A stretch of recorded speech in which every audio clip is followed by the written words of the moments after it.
سلامونه مې قبول کړئ دوستانو. په دې ویډیو کې تاسو سره د واده کړو ښځو څه داسې معلومات شریکوم چې ځینې واده کړې ښځې چې وي هغوی په کومه طریقه باندې ځوانانو هلکانو سره د یارانې کولو کوشش جوړوي، د یارانې کولو کوشش کوي. خو یو خبره په یاد ولرئ چې د داسې ښځو نه ځان ساتل پکار دي. د ټولو نه اول خو دا خبره هم تاسو ته کوم چې زمونږ هره ویډیو د دې دپاره وي چې تاسو ته انفارمیشن درکړو، تاسو ته معلومات درکړو. نو د دې لپاره زمونږ چینل ضرور سبسکرایب کړئ چې تاسو سره وخت په وخت همدغسې نوي معلومات او نوي ویډیوګانې شریکوو. قدرمنو، تاسو ته هم معلومه ده چې نن سبا د فتنې دور دی، یعنی موبایل یو داسې فتنه ده چې که د یو هلک او جینۍ په یو ځای کې لیدل کتل هم وشي او هغوی بیا د ملاقات کولو څه چانس هم نه وي، خو بیا موبایل په منځ کې یو داسې څیز وي چې دوی یو بل ته نمبر کله پاس کي، نو دغه نمبر د وجې دوی بیا یو بل سره هر وخت په رابطه کې کیدلی شي. موږ تاسو سره لکه ذکر کولو چې واده کړې ښځه چې هغوی یعنی ځینې ښځې په واده کړو کې ښه نه وي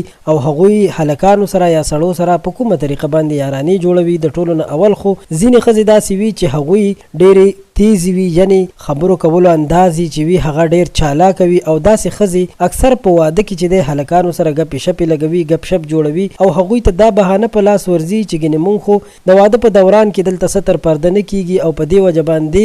مونږ د هلکانو یا د سړو نه د ضرورت سامان غواړو. نو په دې بهانه باندې هغوی د کور خلک چې وي یا لرې کوم میلمانه چې وي هغوی سره ګپ شپ جوړوي او داسې ښځې چې وي داسې ښځې ښه ښځې نه وي، ځکه چې کومه ښځه هم چې حیاداره وي، پاکه ښځه وي، هغه هیڅکله هم پردو سړو سره نه مخ لګوي، نه ورسره تعلق جوړوي او نه د پردو سړو د لاسه څه څیز اخلي د واده په دوران کې. نو دا یو ډېر اهم خبره ده، په دې باره کې فکر کول پکار دی او د داسې ښځو نه ځان ساتل پکار دي. او دویم قسم کومه ښځه چې وي هغه دا وي چې کومه ښځه یو سړي سره د ګپ شپ لګولو کوشش کوي، نو که هغه په بازار کې وي یا په هر ځای کې چې وي هغه به ورسره د ملاقات کولو کوشش کوي، په یو نه یو طریقه به هغه د کوره وځي، یو بهانه به جوړوي یا مور کره یا هر څه چې وي دغسې چل به کوي. یعنی وخت ناوخته که هغه 3 ورځې وړاندې هم مور کره تللی وي خو بیا به هم دا به وایي چې زه مور کره ځم، یا داسې بله بانه به کوي چې بازار ته ځم، دکاندار سره ګپ شپ هر څه چې کوي، خو د دې د کور نه تګ به ډېر زیات وي، د حد نه زیات چې د کومې ښځې د کور تګ وي.